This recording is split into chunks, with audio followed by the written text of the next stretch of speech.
The room fell silent as Karen DeWitt's voice cut through the Cedar Hill Community Hall like a whip. "You never paid your HOA dues, Avery Lane. You should be evicted immediately." The words hung in the air, sharp and deliberate. I could feel every eye in the hall fixed on me, weighing, judging. Karen's crimson lips curled into a satisfied smirk as she relished my public humiliation. My cheeks burned with heat that spread down my neck and across my chest. 3 years in Cedar Hill, and this was the moment that would define me, the neighborhood pariah, the irresponsible outsider who thought rules didn't apply to her. I wanted to disappear, to sink into the polished oak floor beneath my feet, but something inside me refused to break. Maybe it was the quiet knowledge of my own truth, or maybe it was simply the culmination of too many months of Karen's whispered insinuations and calculated social exclusions. With hands that trembled only slightly, I reached into my messenger bag and pulled out a manila folder. The plastic chair creaked as I stood, the sound amplified in the expectant silence. "I have every receipt," I said, my voice steadier than I felt. "Every payment, every confirmation email, every letter from the syndicate acknowledging my dues." I made my way to the podium, feeling the weight of 60 pairs of eyes following my every move. Karen's perfect posture stiffened as I approached, her carefully crafted veneer of righteousness beginning to crack around the edges. But I'm getting ahead of myself. To understand how I ended up in that community hall, standing my ground against Cedar Hill's self-appointed queen, you need to know how it all began. 3 years earlier, I'd moved to Cedar Hill seeking refuge. My life in Chicago had imploded in spectacular fashion. A 6-year relationship dissolved overnight when I discovered my fiancé's affair with my business partner, followed by a hostile takeover of the marketing firm I'd built from scratch. At 34, I was suddenly adrift, betrayed by the people I trusted most. Cedar Hill, with its tree-lined streets and pristine lawns, promised the anonymity and peace I desperately craved. The subdivision sat on the outskirts of Dallas, close enough to the city for convenience, but removed enough to feel like a separate world. The colonial-style townhome I purchased became my sanctuary, a place to rebuild myself from the ground up. The first few months were blissfully uneventful. I worked remotely for a boutique marketing agency in Dallas, took long walks through the neighborhood, and slowly began to feel human again. Neighbors smiled and waved, but respectfully maintained their distance. It was exactly what I needed. Then came the annual 4th of July block party, my first real foray into Cedar Hill's social ecosystem.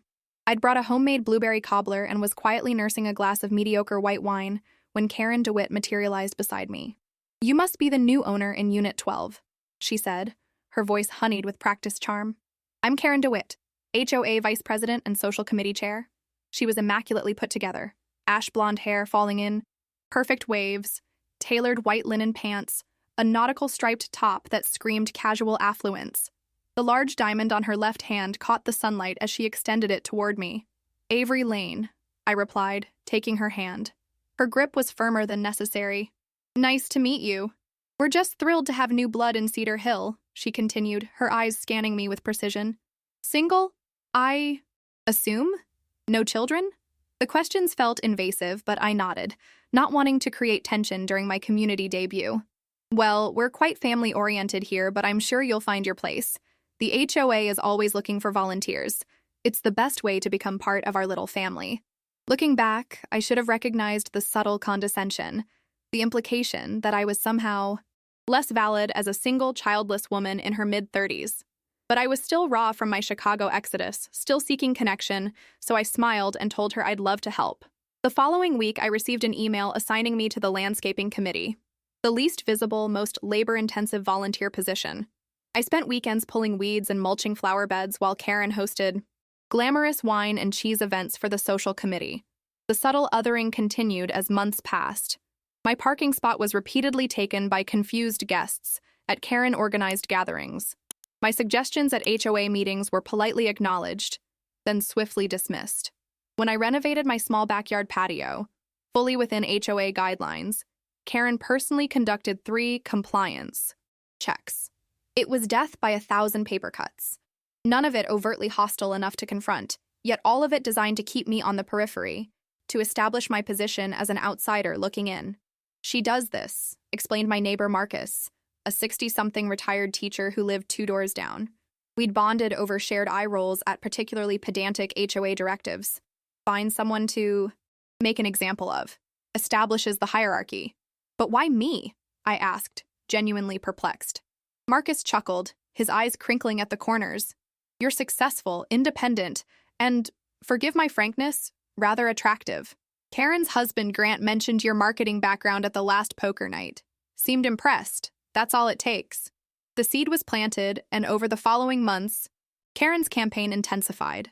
When my sister visited with her new rescue puppy, we received a formal warning about unauthorized pets, though the bylaws clearly permitted visitor animals. When I hosted a small dinner party, noise complaints were filed, despite the gathering ending well before 9. Then came the parking dispute that changed everything. Cedar Hill assigned 2 spots to each unit, one in the garage, one in the driveway. Visitor parking was limited but available in designated areas. When my parents came for a weekend visit, I instructed them to use visitor parking, showing them the specific spots that were always available. The next morning, my father's sedan had been towed. The reason? According to the notice, visitor spots were reserved for approved community events that weekend, though no such restriction had been posted or communicated. The $250 towing fee and my parents' humiliation ignited something in me. When I confronted Karen, who had apparently authorized the tow, she smiled that porcelain smile and said, "Perhaps if you attended our monthly meetings more regularly, you'd be better informed about community policies." That evening, I combed through the HOA bylaws, covenant restrictions, and meeting minutes from the past 2 years. What I discovered was a pattern of selectively enforced rules, arbitrary policy changes, and financial discrepancies that raised serious questions. Most troubling were the financial records. HOA fee increases had been implemented without the required community vote. Emergency maintenance funds had been allocated to projects that mysteriously involved companies with familiar names, including DeWitt Landscaping, owned by Karen's brother-in-law. As I dug deeper, I realized that Cedar Hill's perfect facade concealed a system of quiet corruption and social manipulation. And somehow, I had become the latest target in Karen's ongoing effort to maintain her position at the top of our little suburban hierarchy.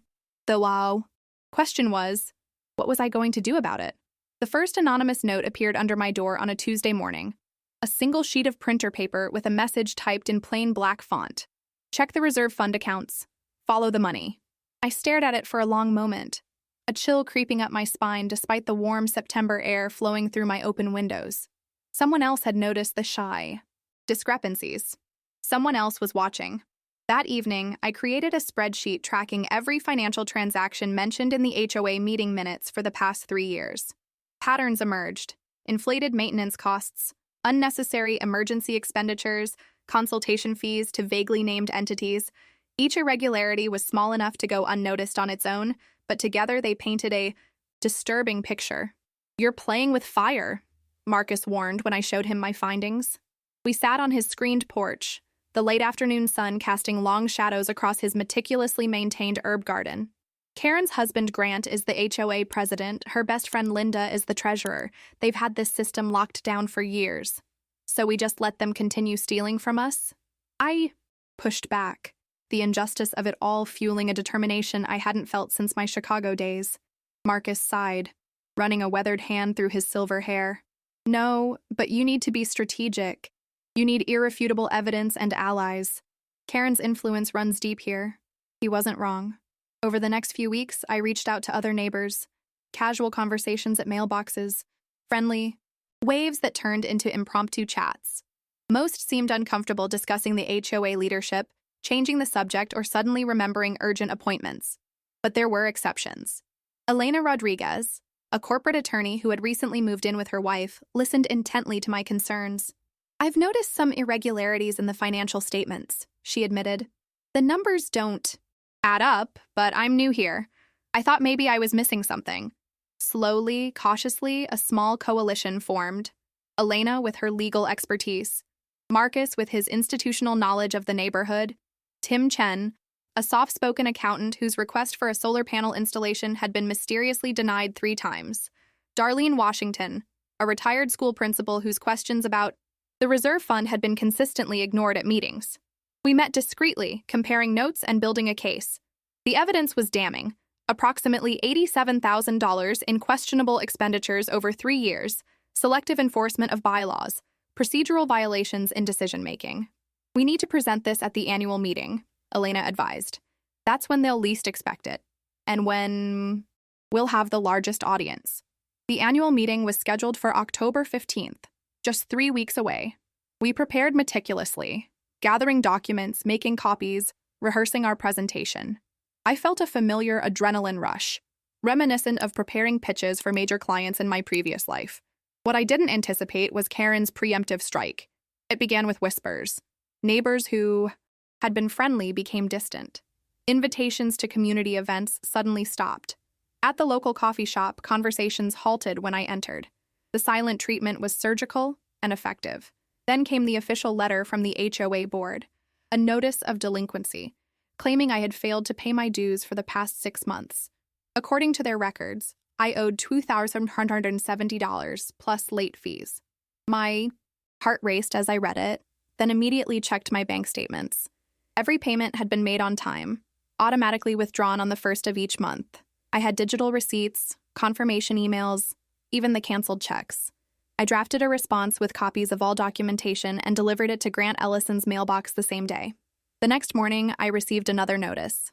This one, I'm threatening lien proceedings if payment wasn't received within 10 days. Karen had escalated from social isolation to financial intimidation. When I ran into her at the community pool that weekend, she greeted me with synthetic sympathy. Financial troubles can happen to anyone, she cooed, loud enough for others to hear. But the rules apply to everyone, Avery. We can't make exceptions just because you're going through whatever you're going through. The implication hung in the air, that I was unstable, unreliable, possibly broke. I felt eyes on me as I walked back to my townhome, the weight of collective judgment pressing down on my shoulders. That night, I received texts from both Elena and Tim. Similar delinquency notices had arrived for them, the only other coalition members who had been openly questioning the board's decisions. It wasn't coincidence. It was coordinated retaliation. This is illegal, Elena fumed over the phone. It's harassment, potentially fraud. They're falsifying financial records. But they control all the official documentation, I pointed out. It's our word against theirs. Not quite. Marcus's voice came through as he joined our conference. Call. I've been on the board before, years ago. There are bank statements, official syndicate records. Grant doesn't handle the actual banking. That goes through a management company.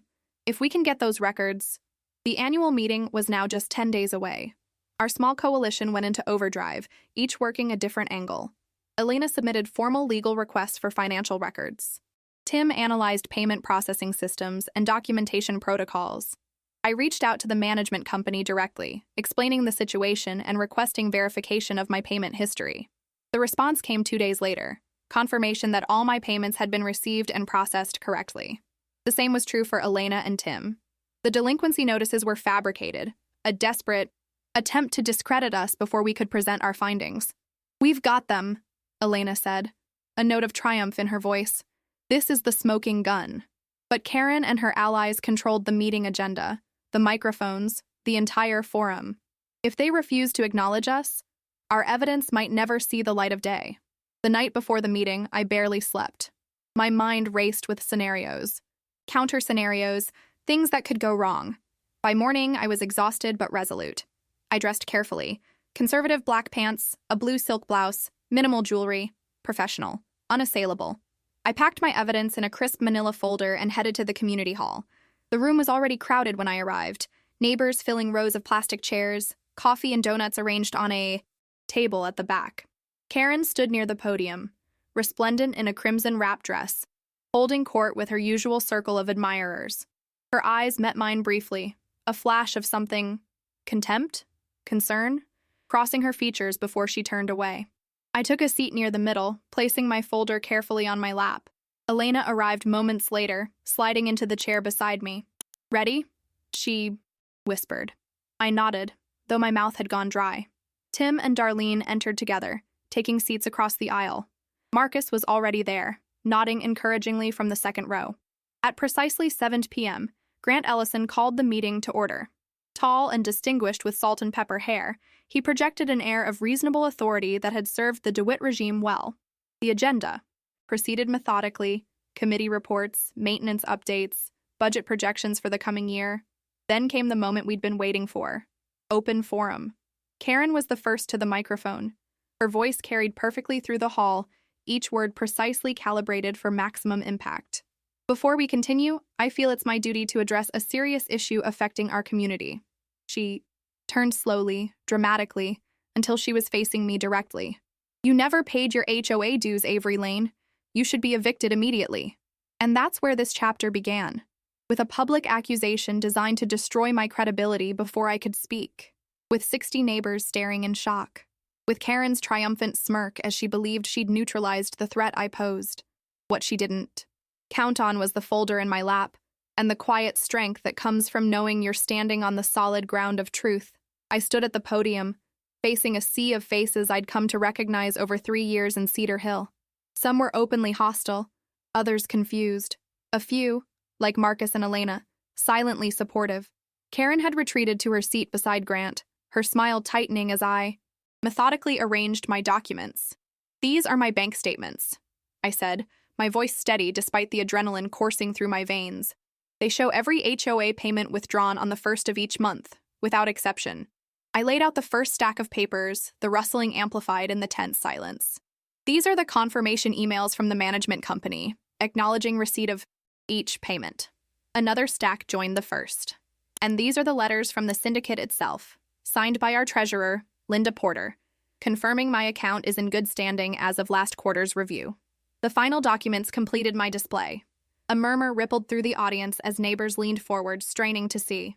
Furthermore, I continued, I have this letter from Meridian Property Management, dated yesterday, verifying that all my payments have been properly processed and applied to Cedar Hill's accounts. Karen's porcelain composure finally cracked. Those could be falsified, she blurted, her voice higher than usual. Anyone can create fake documents. Elena stood then, professional and commanding in her charcoal suit. As an attorney, I can assure you, these documents are legitimate and would stand up to any legal scrutiny. In fact, deliberately misrepresenting payment records, as appears to have happened with the recent delinquency notices, constitutes fraud under Texas state law. The murmurs grew louder. I caught fragments of conversations. Happened to the Chens too, and always thought something was off, and no proper accounting for years. Grant Ellison cleared his throat, attempting to regain control. Let's all remain calm. If there's been a clerical error, it's not a clerical error, Tim interrupted, rising from his seat with a thick folder of his own. I've analyzed 3 years of financial records. There are systematic discrepancies that cannot be explained by simple mistakes. The community hall erupted in overlapping voices and questions. Karen's carefully cultivated facade of neighborhood authority was unraveling in real time. I watched as she leaned over to whisper urgently to Grant, her perfectly manicured nails digging into his arm. Grant stood abruptly, raising his hands for silence. The room gradually quieted, all eyes now on the HOA president. His expression was unreadable as he surveyed the room, lingering briefly on his wife's flushed face before returning to me. Ms. Lane, he said formally, may I see those documents? I hesitated, suddenly wary of relinquishing my evidence. Elena gave me a subtle nod, and I gathered the papers, bringing them to Grant rather than sending them down the row where Karen might intercept them. He examined each page methodically, his expression growing increasingly grave. When he finally looked up, something had shifted in his demeanor. Karen, he said, his voice carrying effortlessly through the now silent hall. This is enough. 3 simple words, delivered without dramatic inflection, yet they landed with seismic impact. Karen's face drained of color. What are you talking about? She hissed. You can't possibly believe. I said enough. Grant's tone was quiet, but carried unmistakable authority. These payment records are legitimate. Ms. Lane's account is in good standing, as are the accounts of Mr. Chen and Ms. Rodriguez, who received similar notices. He turned to address the room at large. It appears there have been irregularities in how our community has been managed. Effective immediately, I'm calling for an independent audit of all HOA finances and procedures. The hall erupted again, this time in a mixture of shock, approval, and confused questions. Karen sat frozen, her crimson lips parted in disbelief as her husband continued. Additionally, I'm suspending all current board activities pending review, and I'll be stepping down as president once transition procedures are established. I returned to my seat in a daze, barely registering the chaos around me. Elena squeezed my hand, her eyes bright with vindication. Across the aisle, Marcus gave me a subtle thumbs up. The meeting dissolved into passionate clusters of conversation. Neighbors who had avoided eye contact for weeks now approached to express their support or share similar experiences. Karen slipped out a side door, abandoning her husband to face the community's questions and concerns. It was nearly midnight when the hall finally emptied. I lingered, helping stack chairs and collect discarded coffee cups. A habit from my marketing days when cleanup after client presentations was a moment to decompress and process outcomes. You don't need to do that. I turned to find Grant Ellison gathering papers at the head table, his tie loosened, shoulders slightly slumped. Force of habit, I replied, unsure of where we stood. This man had been Karen's enabler for years, yet he'd also been the one to finally acknowledge the truth. Grant sighed heavily, running a hand through his salt and pepper hair. I owe you an apology, Ms. Lane. Actually, I owe everyone here an apology, but I'll start with you. I set down the chairs I'd been stacking and approached the table cautiously. You didn't know? He gave a humorless laugh. I suspected, for longer than I cared to admit. Karen has ways of explaining things that make even the questionable sound reasonable. And after 30 years of marriage, it's easier to believe the explanations than to face what they might be concealing. There was something deeply human in his admission. The complex complicity of knowing yet not knowing, of choosing comfort over confrontation. What happens now? I asked. The audit, a proper one, by an independent firm. New elections, transparency. He gathered the last of his papers into a leather portfolio. And at home, well, that's a different conversation altogether. As I walked back to my townhome under a canopy of stars, the weight of the past months finally hit me. I'd stood my ground, exposed a system of petty corruption and social manipulation, and somehow emerged stronger for it. The neighborhood that had once felt like a refuge, then a battlefield, now held new possibility. The chance for genuine community built on honesty and mutual respect. My phone buzzed with messages from Elena, Tim, and others, suggesting celebratory drinks, but all I wanted was the quiet of my own space. Tomorrow would bring new challenges, new dynamics to navigate. But tonight, I'd reclaimed something essential. Not just my reputation, but my belief in my own resilience. The light on my porch welcomed me home, a small but steady beacon in the darkness. The morning after the meeting dawned bright and clear, sunlight streaming through my kitchen windows as I prepared my ritual first cup of coffee. My phone had been buzzing since 6 a.m. Texts, emails, even a voice message from my sister in Chicago, who had somehow already heard about the HOA showdown, as she gleefully termed it. Cedar Hill was many things, but it was not a community that processed dramatic revelations slowly. By the time I ventured out for my morning run, the neighborhood grapevine was in full effect. Mrs. Abernathy, who speed-walked the perimeter path each morning with her Yorkshire Terrier, actually paused to congratulate me, an unprecedented break in her exercise routine. Always knew something wasn't right with those quarterly maintenance fees, she declared, her tiny dog dancing impatiently at her feet. My Harold, God rest him, would have spotted those discrepancies in a heartbeat. He was an accountant, you know. I smiled and thanked her, wondering how many other neighbors had harbored quiet suspicions over the years, yet remained silent in the face of Karen's social authority. By mid-morning, a community-wide email arrived from Grant, officially announcing the independent audit, the temporary suspension of board activities, and his own resignation effective once the audit was complete. The message was measured and professional, making no mention of his wife or the specific allegations raised at the meeting. Elena called as I was reading it. Damage control, she said without preamble. Classic corporate approach, acknowledged just enough to seem transparent while minimizing specifics. At least the audit's happening, I pointed out, scrolling through the email again. That's the important part. True. And speaking of which, a few of us are meeting tonight to discuss next steps. My place at 7? We need to make sure this momentum doesn't fade. I agreed, though part of me wished for a return to anonymity. Standing up to Karen had been necessary, but the prospect of becoming further entangled in HOA politics held little appeal. I'd moved to Cedar Hill seeking peace, not a new battlefield. Yet when I arrived at Elena's modernist townhome that evening, the energy of the small gathering pulled me in immediately. Tim and Darlene were already there, along with Marcus and 4 other neighbors I recognized but hadn't spoken with extensively. Laptops open, notes spread across Elena's dining table, they projected a sense of purpose that reminded me of my early days building my marketing firm. Perfect timing, Elena said, ushering me in. We were just discussing the audit parameters. Tim's drafted a proposed scope that's quite comprehensive. Tim, normally reserved, spoke with quiet confidence as he outlined financial controls, governance procedures, and documentation practices that should be examined. Darlene suggested community-wide surveys to identify other issues beyond financial concerns. Marcus contributed historical context, explaining how Cedar Hill's governance had evolved or devolved over the decades. What we really need, said Patricia Okafor, a management consultant I knew only by sight, is a complete reset. New bylaws, new transparency requirements, new culture.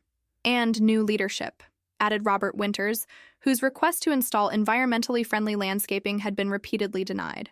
People who actually represent the diverse interests of this community. The discussion flowed for hours, fueled by Elena's excellent coffee and collective indignation at years of mismanagement.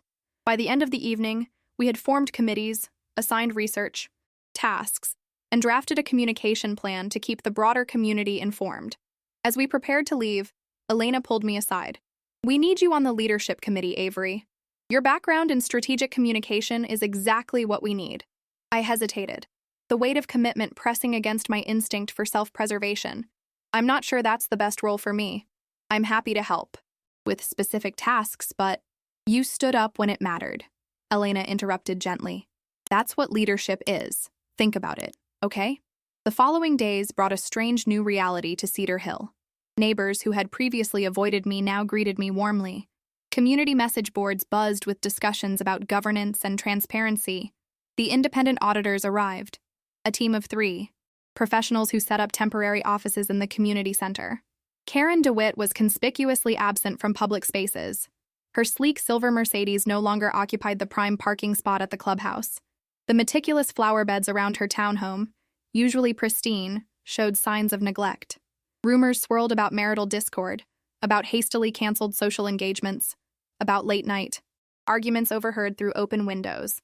I deliberately avoided the gossip, uncomfortable with how quickly sympathy for the wronged became satisfaction in another's downfall. Whatever was happening in the DeWitt household was between Karen and Grant, a private reckoning apart from the public one. 1 week after the meeting, I returned home from a client lunch to find Grant Ellison sitting on my front steps, looking more haggard than I'd ever seen him. "Ms. Lane," he said, rising awkwardly as I approached.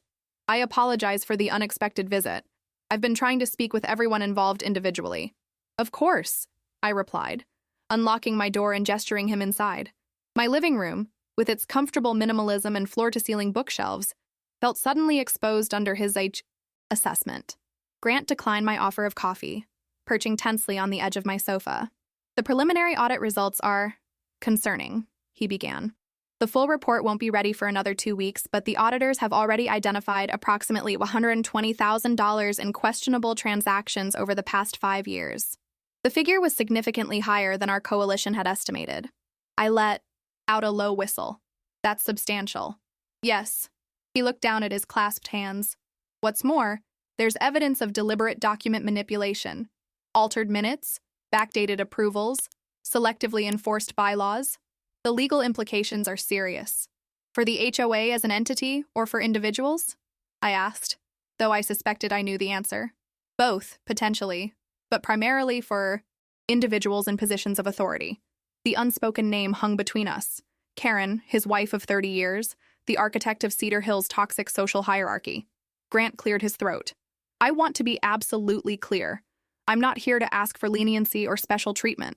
What happened was wrong, and there must be accountability." "Then why are you here, Grant?" He met my gaze directly for the first time. "Because I believe in restorative justice rather than punitive measures. Whatever process emerges from this audit, I hope it focuses on making the community whole, rather than simply punishing the guilty." There was something poignant in his request. Not denial or dismissal, but a plea for healing alongside accountability. I thought of my own experience in Chicago, how the scorched earth vengeance I'd initially craved would ultimately have damaged me more than those who had betrayed me. "I can't speak for everyone," I said carefully, "but I personally have no interest in retribution. I just want a community where the rules apply equally to everyone, where decisions are made transparently, and where no one uses social capital as a weapon." Grant nodded, relief, softening the lines around his eyes. "That's all any functional community should want." He rose to leave, then paused. She's not well, Karen. Hasn't been for some time. It doesn't excuse anything, but context matters. After he left, I sat in my living room for a long while, watching the afternoon light shift across my bookshelves.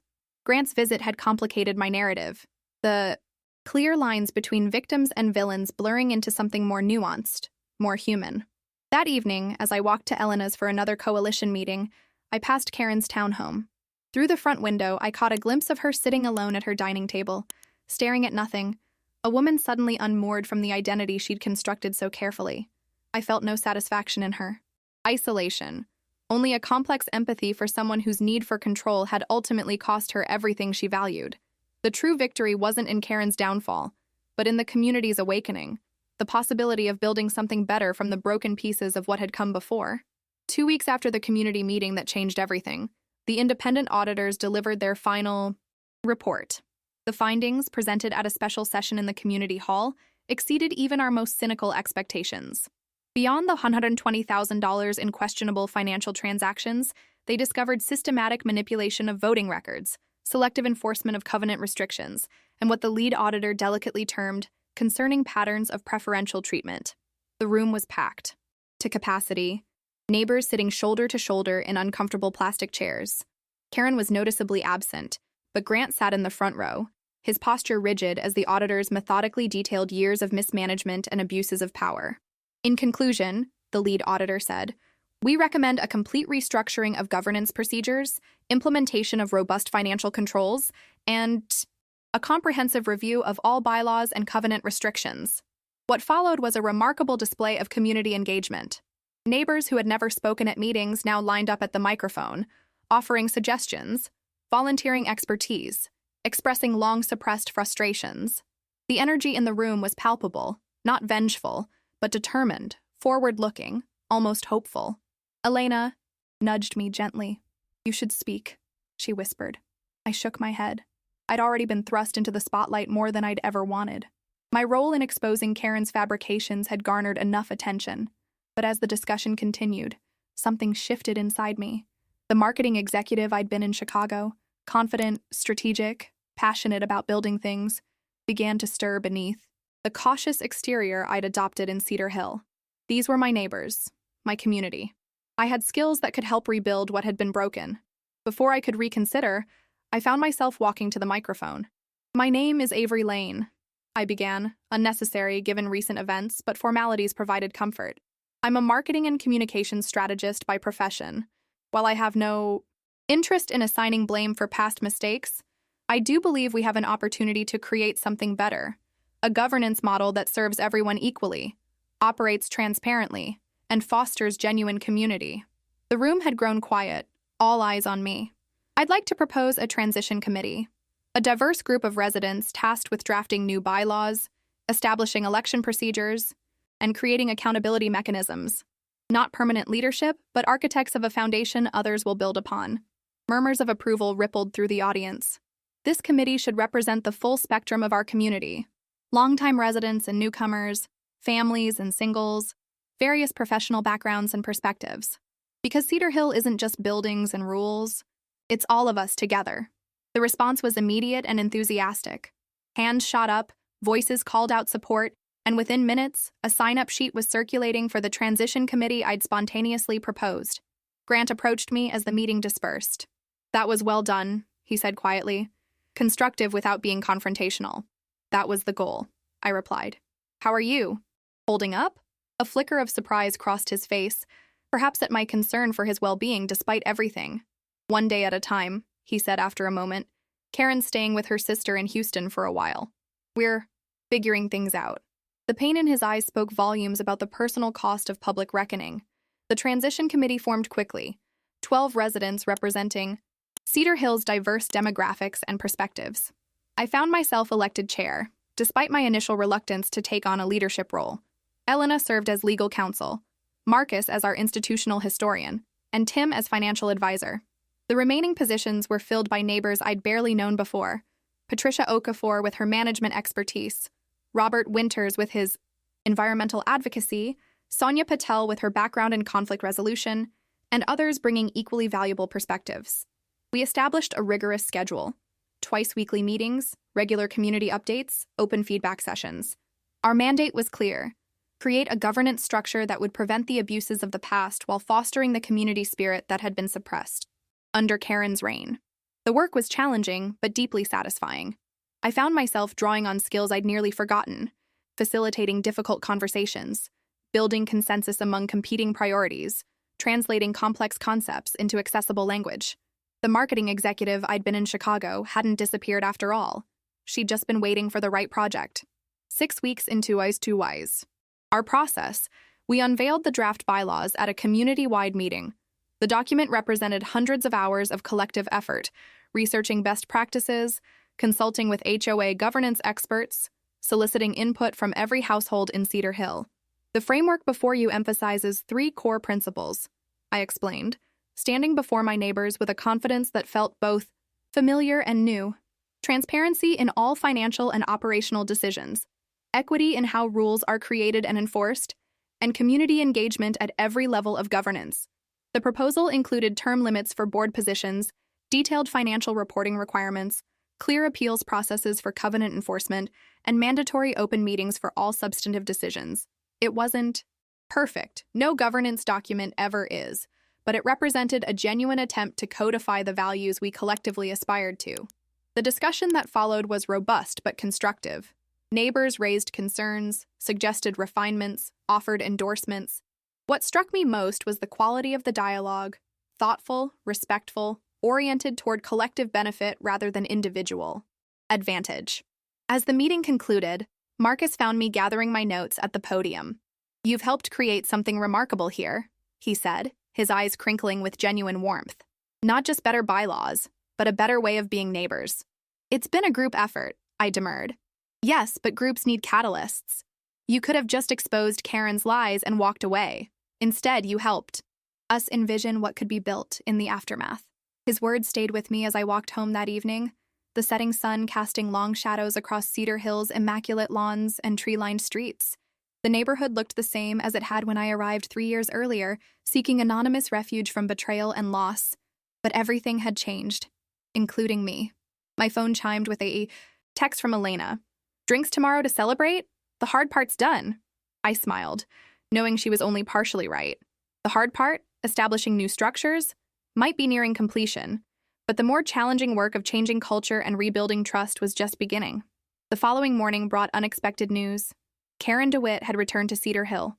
I learned this from Marcus, who called early to give me warning. "Arrived last night," he reported. "Grant picked her up from the airport. Thought you should know before you run into her unexpectedly." I thanked him for the heads up, my stomach tightening at the prospect of facing Karen after everything that had transpired. Part of me had hoped she would stay away until the transition was complete, allowing the community to heal without the complication of her presence. But Cedar Hill was her home too, I reminded myself. Whatever her actions, she had the same right to live here as anyone else. I didn't have to wait long for our paths to cross. That afternoon, as I returned from a grocery run, Karen was collecting mail from the cluster of mailboxes at the entrance to our section. She looked different. Thinner, less polished, her signature ash blonde hair pulled back in a simple ponytail rather than arranged in perfect waves. The crimson lipstick was gone, as was the imperious posture. Our eyes met, and for a moment, neither of us moved. I considered pretending not to see her, continuing to my townhome with my bags of groceries, avoiding the conversation we would inevitably have eventually. Instead, I nodded. Acknowledgement. "Karen. Avery." Her voice was subdued, lacking its usual sharp edge. "I heard about the transition committee, the new bylaws. Yes, we've been working hard on them. The community vote is next week." An awkward silence stretched between us, filled with all that remained unspoken. Her deception, my exposé, the subsequent unraveling of her carefully constructed social empire. "I made a mess of things," she said finally, her gaze dropping to the stack of mail in her hands. "Not just the HOA, everything." It wasn't quite an apology, but the admission itself seemed significant coming from a woman who had never acknowledged fault in anything. "Communities can heal," I offered, neither absolving nor condemning. "People can too." She looked up, her eyes searching mine for mockery or malice. Finding neither, she nodded slightly. "Perhaps." As I continued to my townhome, grocery bags heavy in my arms, I reflected on the strange symmetry of our positions. 3 years ago, I had arrived in Cedar Hill, broken by betrayal, seeking to rebuild my life away from those who had harmed me. Now Karen faced a similar journey of reconstruction, albeit one necessitated by her own actions. The difference, I realized, was that she wouldn't have to make that journey in isolation. Despite everything, Cedar Hill was becoming the community I had originally hoped to find, one capable of both accountability and compassion, of establishing boundaries while still offering belonging. The true measure of our new governance wouldn't be in how efficiently we managed finances or enforced covenants, but in how we navigated these complex human landscapes, how we balanced justice with mercy, individual autonomy with collective well-being. That evening, as I prepared for the Transition Committee's final meeting before the community vote, I felt a sense of purpose I hadn't experienced since before my Chicago exodus. Cedar Hill had become more than a refuge. It had become a place to belong, to contribute, to grow. A place where truth spoken calmly could break through lies, where integrity could transform not just individual relationships, but an entire community. The week leading up to the community vote passed in a flurry of last-minute revisions and information sessions. Our transition committee worked tirelessly to address every question, incorporate reasonable suggestions, and ensure every household understood exactly what they were voting on. I found myself energized, rather than exhausted, by the intense schedule. Something had awakened in me during this process. A capacity for leadership I'd nearly forgotten, a talent for bringing diverse perspectives into productive alignment. The marketing executive who had built a successful firm in Chicago was fully present again, no longer overshadowed by past betrayals. "You're in your element," Elena observed as we prepared materials for the final information session. "I've never seen you so animated." "It feels good to build something again," I admitted, collating handouts at her dining table, "even if it's just governance structures rather than a business." "Just governance structures?" She raised an eyebrow. "What could be more fundamental than the rules we agree to live by together? This is architecture for human interaction." She had a point. What we were creating would shape daily life in Cedar Hill long after the drama of Karen's deception faded from memory. The responsibility was significant, but so was the opportunity to effect positive change. The vote itself was scheduled for Saturday, an all-day affair at the community hall to accommodate various schedules. As committee chair, I would be present throughout, answering questions and ensuring procedural integrity. I arrived early that morning to help set up, the hall quiet and expectant in the dawn light. Tables were arranged with voting stations, copies of the proposed bylaws, and simplified summary documents, highlighting key changes. The committee had decided on paper ballots rather than electronic voting, a small but symbolic nod to transparency and verifiability. Marcus joined me as I arranged chairs, bringing fresh coffee and his characteristic pragmatic optimism. "Big day," he said, handing me a steaming cup. "How are you feeling?" "Nervous," I admitted. "What if we don't get enough participation? Or if the vote fails? Then we learn and adapt. But I don't think that will happen. People are engaged in a way I haven't seen in 20 years here." He was right. By mid-morning, a steady stream of neighbors arrived to cast their votes. Young families with children in tow, retirees who had lived in Cedar Hill since its founding, new residents experiencing their first community decision. There was a festival-like atmosphere as people lingered to chat, sharing refreshments and discussing neighborhood improvements beyond governance changes. Karen and Grant arrived shortly after noon.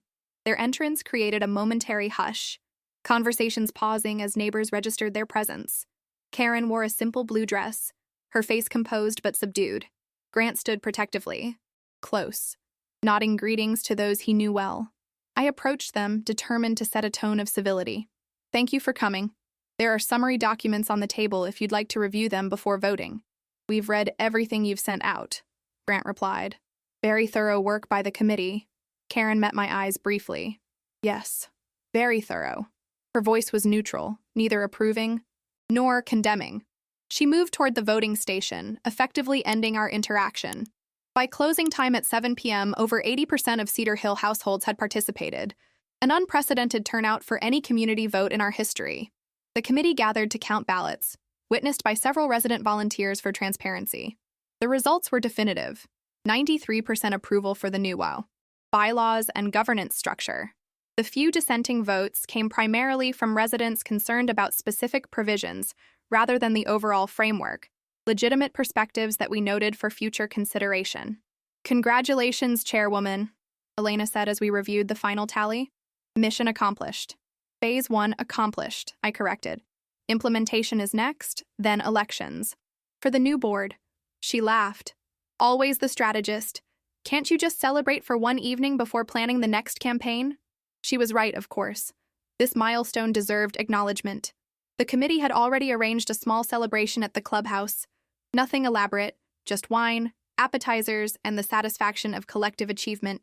As residents gathered to hear the official announcement, I stood before them feeling a curious blend of pride and humility. The results are clear, I reported. With overwhelming support, Cedar Hill has adopted new bylaws that emphasize transparency, equity, and community engagement. Applause rippled through the room, genuine and enthusiastic. This vote isn't an endpoint but a beginning, I continued. Over the next month, we'll transition to the new structure, establish the committees outlined in the bylaws, and prepare for board elections. Every resident will have opportunities to participate in shaping Cedar Hill's future. As the formal announcement concluded and people broke into smaller conversational groups, I found a quiet corner to observe the gathering. There was an undeniable shift in the community's energy, an openness, a sense of shared purpose that transcended the social stratification of Karen's regime. Grant approached, 2 glasses of wine in hand. "May I?" he asked, offering one to me. I accepted with a nod, and he settled into the chair beside mine. We sat in companionable silence for a moment, watching our neighbors interact with renewed ease. "She's applying for a position with her sister's interior design firm in Houston," he said finally. "Part-time to start, a fresh beginning." I glanced across the room where Karen stood speaking with Darlene Washington, a conversation that would have been unimaginable months earlier. "And you?" I asked. "I'm staying. This is home, despite everything. I'll retire from the university next year, focus on my writing." Grant had been an economics professor at SMU, author of textbooks I vaguely remembered from my college days. Maybe take a more active role in the community again, but differently this time. More listening, less directing. There was a weathered dignity in his approach to reconstruction, no dramatic gestures or public penance. Just quiet determination to build something better from the ruins of what had failed. "Will you run for the new board?" he asked. I hesitated, the question echoing my own internal debate. "I don't think so. The transition committee was necessary work, but I'm not sure ongoing HOA leadership is my calling." Grant nodded thoughtfully. "Leadership takes many forms. You've already transformed this community more profoundly than most elected officials ever do." As the evening wound down, and residents drifted homeward, I found myself walking alongside Elena and Marcus, the warm Texas night enveloping us in cricket song and jasmine scent. "What's next for Avery Lane?" Marcus asked, his question light but perceptive. "Now that you've revolutionized local governance." I laughed at his hyperbole. "Hardly a revolution. More like a course correction." "You're avoiding the question," Elena noted. "Seriously, what are you thinking about next steps? You've rediscovered your talents for leadership and community building. Seems a shame to let them go dormant again." Her observation struck a chord. The past months had awakened something in me. Not just professional skills, but a sense of purpose and connection I'd been missing since my Chicago downfall. "I've been thinking about consulting," I admitted. "Helping other communities develop governance structures and communication strategies. There's clearly a need. Community design as a specialty," Marcus mused. "Brilliant. Combines your marketing background with what you've learned here." "It's just an idea," I demurred, though the concept had been taking shape in my mind for weeks. "It's more than that," Elena countered. "It's a calling. I've watched you these past months, Avery. This work fulfills you in a way that conventional marketing never could." She wasn't wrong. The satisfaction I'd felt creating a pathway for Cedar Hill's renewal was deeper than any client victory I'd achieved in my previous career. It connected to something fundamental: the human need for belonging, for fairness, for systems that brought out our better natures rather than our worst instincts. As we reached the point where our paths diverged, Marcus paused beneath a streetlight, its glow illuminating his kindly face. "Whatever you decide, you've given this old neighborhood something precious, a second chance to become what it always could have been." Walking the final stretch to my townhome alone, I reflected on the strange journey that had brought me to this moment. I had come to Cedar Hill seeking anonymity, a place to hide while healing from betrayal. Instead, I had found my voice again, my capacity for creating positive change, my courage to stand firm in the face of injustice.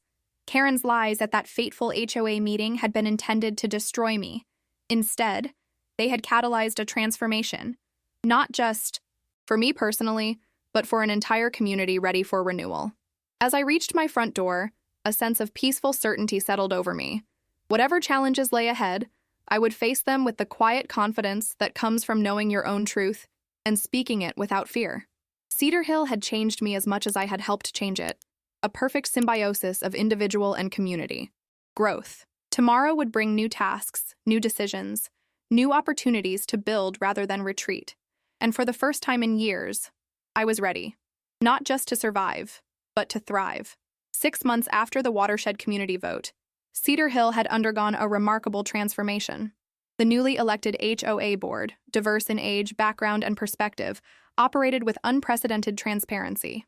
Monthly meetings were well attended, financial reports meticulously detailed, and decisions made through genuine consensus rather than backroom deals. I had declined nominations for official positions, preferring to serve on the communications committee where my marketing expertise proved valuable without placing me at the center of attention. The spotlight had never been my comfort zone, especially after the public confrontation with Karen. What began as a simple committee assignment, however, gradually evolved into something unexpected. Other communities, hearing about Cedar Hill's governance revolution through mutual acquaintances, began reaching out for advice. First came inquiries from neighboring subdivisions facing similar challenges with entrenched leadership or financial irregularities. Then requests from community associations across Dallas, and eventually from HOAs throughout Texas. You need a proper business structure for this, Elena advised over coffee one morning, after I mentioned yet another consultation request. What you're offering has real value. People will pay for this expertise. I'm just sharing what we learned through trial and error. I protested. It doesn't feel right to monetize that. Elena fixed me with her attorney's penetrating stare.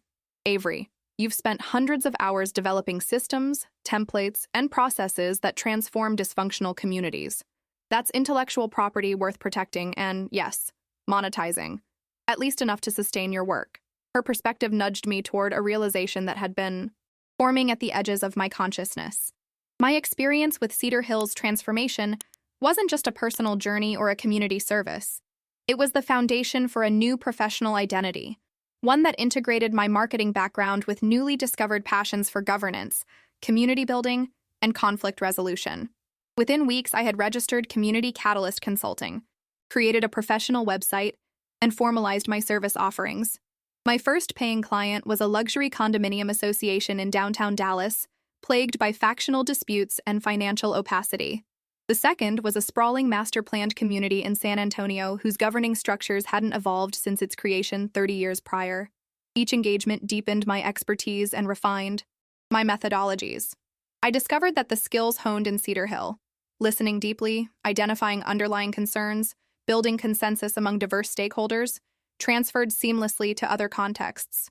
The work was challenging, but deeply satisfying, offering the opportunity to help communities heal from division and dysfunction. My townhome's second bedroom transformed into a functional home, office, walls adorned with community maps, governance structures, and inspirational quotations about leadership and collective action. I maintained a careful balance, limiting travel to no more than 2 weeks per month, ensuring my own community connections remained strong even as I helped others build theirs. On a crisp October morning, nearly a year after the confrontation with Karen, I received an unexpected email request. A community association in Houston sought consultation on bylaws revision and conflict resolution strategies. The sender was Karen DeWitt's sister, Helen Marsden. My finger hovered over the delete button, instinct urging me to avoid any connection to Karen's world. Yet something gave me pause. Professional curiosity, perhaps, or a more fundamental desire to see if my personal growth extended to this ultimate test of boundaries. After careful consideration, I accepted the engagement with clear parameters. A 3-day on-site consultation focused exclusively on governance structures and community engagement strategies. The night before my departure for Houston, a knock at my door revealed Grant Ellison, standing awkwardly on my porch with a small potted plant, a peace lily, in hand. A housewarming gift for your new office space, he explained, gesturing toward the converted bedroom visible through my window. Marcus mentioned your business is taking off. Thank you, I said, genuinely touched by the gesture. Would you like to come in? Grant had maintained a respectful distance since the governance transition, our interactions limited to polite greetings at community functions. He followed me inside, his gaze taking in the evidence of my new professional focus, the books on community development lining my shelves, the whiteboard covered with project timelines. I heard about the Houston consultation, he said, settling into an armchair. Karen's sister's community. Of course he would know. Despite their strained relationship, Grant and Karen remained legally married, though living largely separate lives. He in Cedar Hill, she primarily in Houston with occasional weekend visits. Is that going to be a problem? I asked directly. Grant shook his head. Actually, it was Karen who suggested you. She said, he paused, seemingly searching for exact words. She said you were the only consultant who would understand both the governance, her issues, and the human dynamics. The revelation stunned me into momentary silence. That's unexpected. She's changed, Grant said quietly. We all have, I suppose. What happened here forced a lot of reflection. He hesitated, then added, she's seeing a therapist, dealing with some long-buried issues about control and validation. I nodded, unsure how to respond to this intimate glimpse into Karen's journey. It wasn't forgiveness I felt. The harm she had caused was too deliberate for that, but perhaps a muted recognition of our shared humanity, our capacity for both destruction and growth. Tell her I'll do my best for her sister's community, I said finally. The work is separate from our history. Grant smiled, relief evident in the relaxing of his shoulders. That's what she hoped, you'd say. As he prepared to leave, he paused at the door. You've built something remarkable, Avery. Not just in Cedar Hill, but with this new venture. It's impressive. Thank you, I said, recognizing the genuine admiration in his words. It feels right. Using what happened here to help other communities avoid similar pitfalls. From crisis to calling, he observed, the best kind of transformation. After he left, I finished packing for Houston, reflecting on the strange circularity of my journey. The community that had once been merely a refuge, then briefly a battleground, had ultimately become the launching pad for an unexpected new chapter in my professional life. And the person who had tried to destroy my reputation had, through that very action, inadvertently pushed me toward a truer expression of my talents and values. The Houston consultation proved challenging but rewarding. Helen Marsden, unlike her sister, was collaborative and transparent, genuinely committed to improving her community's governance. If she knew the details of my history with Karen, she never mentioned it, maintaining strictly professional boundaries throughout our work together. On my final day, as we reviewed implementation timelines in her elegant home office, Helen offered a cryptic comment. My sister said you would transform our approach completely. She was right. I kept my expression neutral. I'm glad the consultation met your expectations. Helen studied me for a moment, then nodded slightly as if confirming something to herself. She admires you, you know. Not that she'd ever say it directly.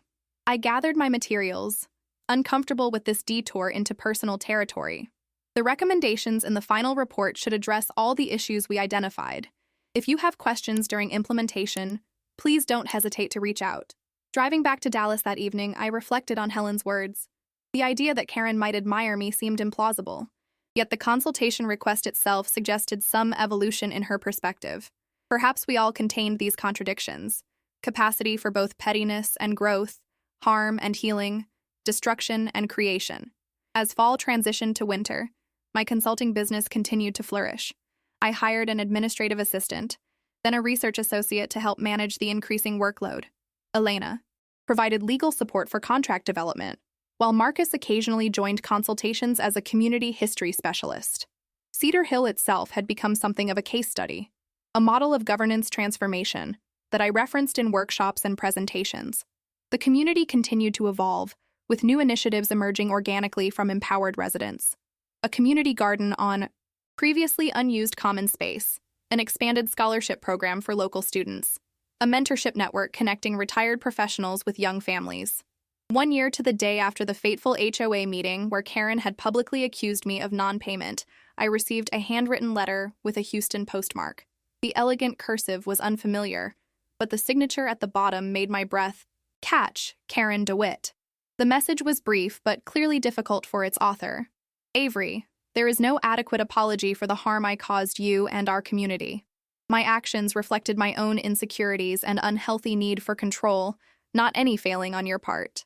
The governance system you helped create in Cedar Hill has become a model for many communities, including my sister's. Your ability to transform conflict into constructive change is remarkable. I am working to become a better person. It is a long road, but seeing the positive impact of your work gives me hope that redemption is possible, even after significant mistakes.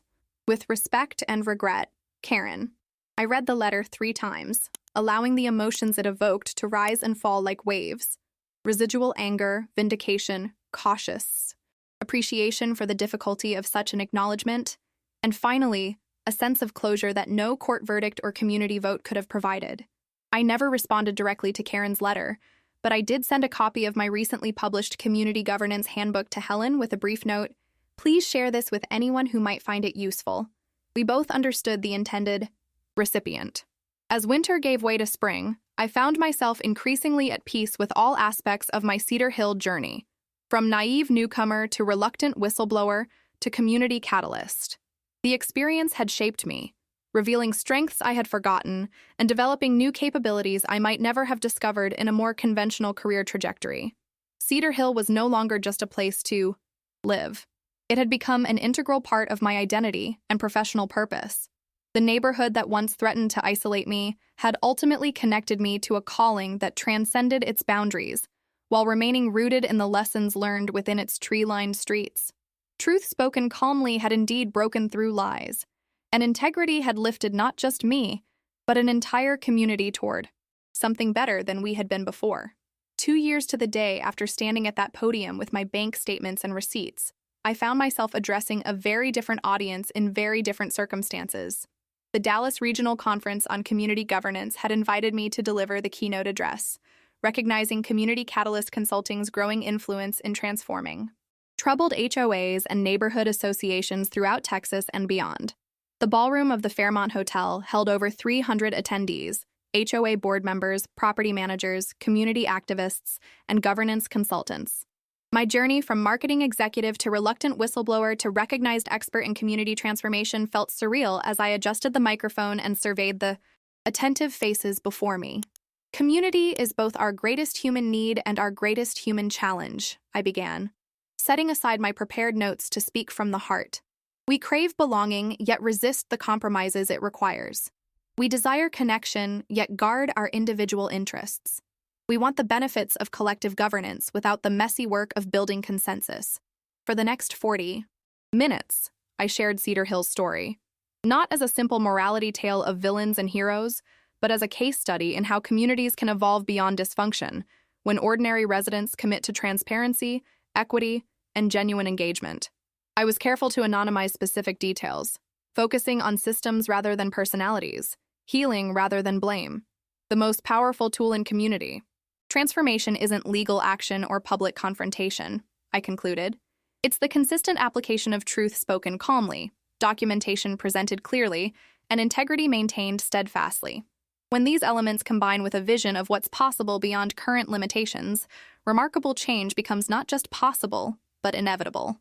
The standing ovation that followed was gratifying, but the real reward came during the reception afterward. Conversations with people facing challenges similar to those Cedar Hill had overcome, sharing their own stories of community dysfunction and tentative hopes for renewal.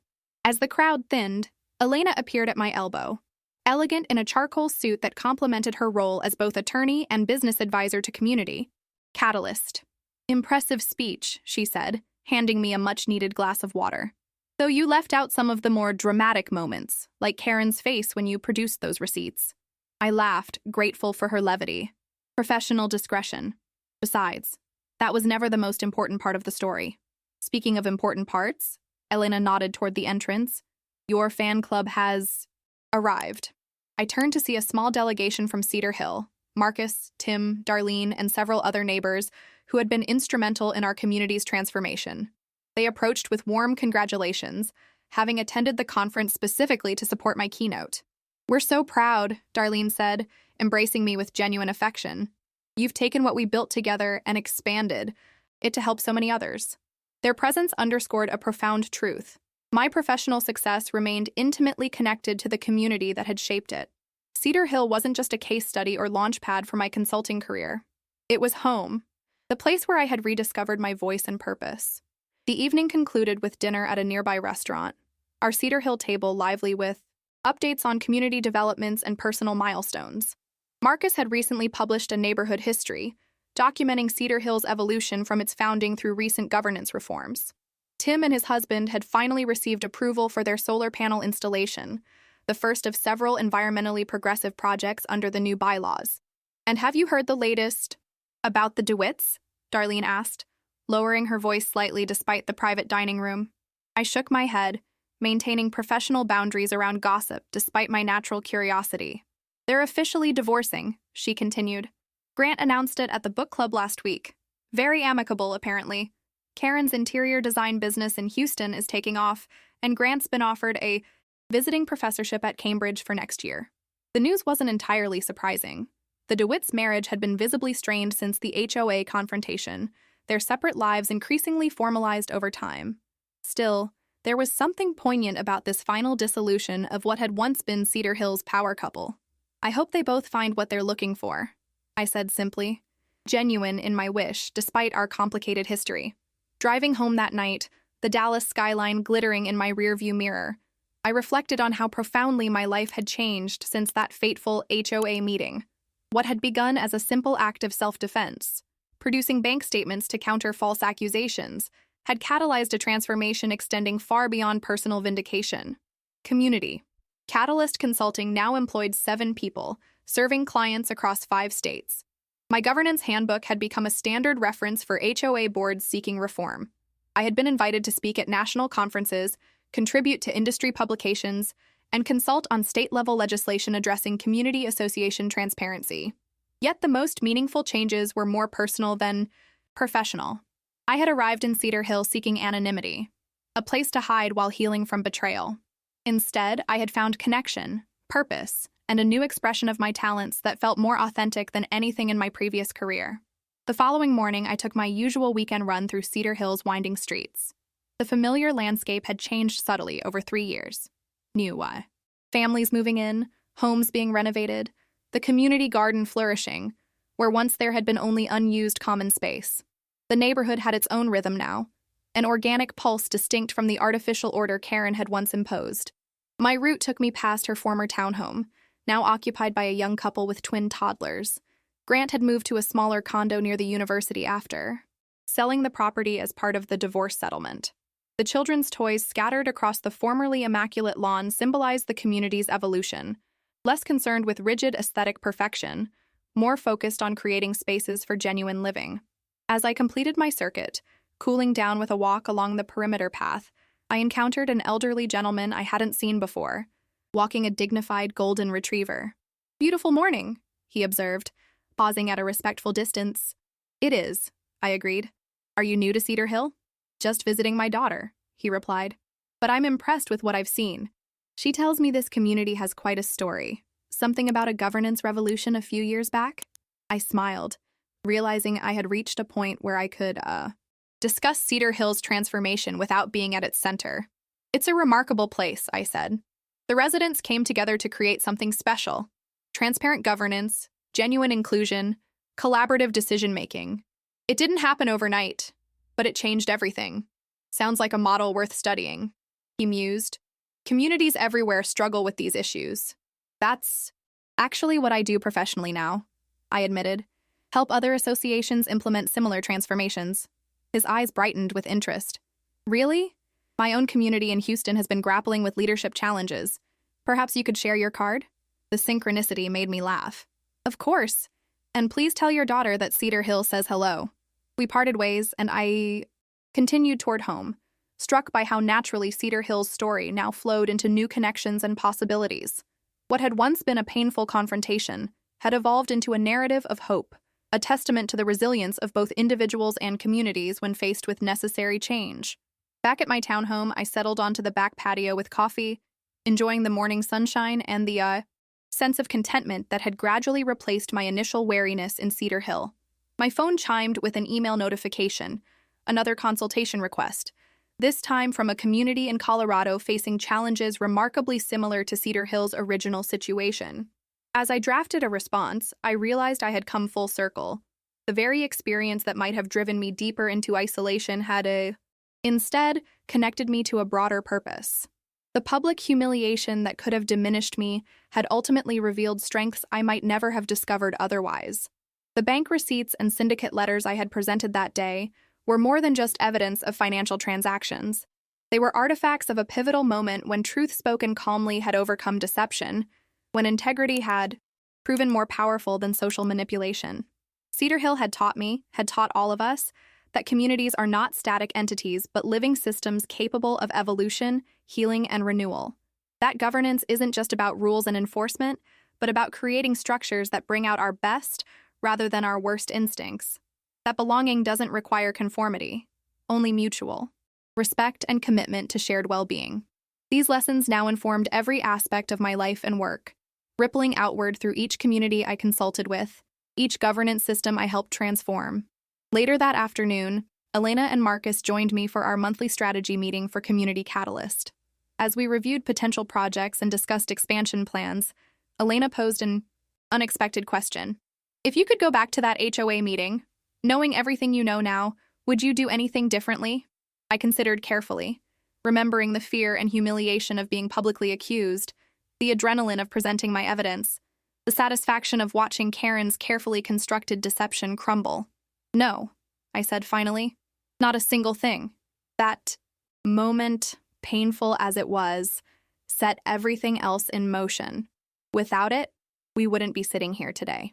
Marcus nodded, understanding the deeper truth in my response. Sometimes the worst moments contain the seeds of the best transformations. Exactly, I agreed. And that's what I try to convey to every troubled community I work with now. The crisis that seems insurmountable today may be the catalyst for something better tomorrow, if you respond with integrity, transparency, and a vision beyond the immediate conflict. As the meeting concluded and my friends departed, I lingered on the patio, watching the sunset paint Cedar Hill in golden light. The neighborhood hummed with weekend activity, children playing, neighbors chatting, the distant sound of music from someone's backyard. Gathering. This place that had once felt like a temporary refuge, then briefly a battlefield, had become home in the deepest sense. Not just where I lived, but where I had found myself again. Truth spoken calmly had indeed broken through lies louder than any scream could have. Integrity hadn't just been about defending myself. It had lifted an entire community, creating ripples of positive change that continued to expand in ways I could never have imagined. And in that continuous expansion lay the most powerful lesson of all, that our most difficult moments, faced with courage and clarity, can become not just personal turning points, but bridges to possibilities that extend far beyond ourselves.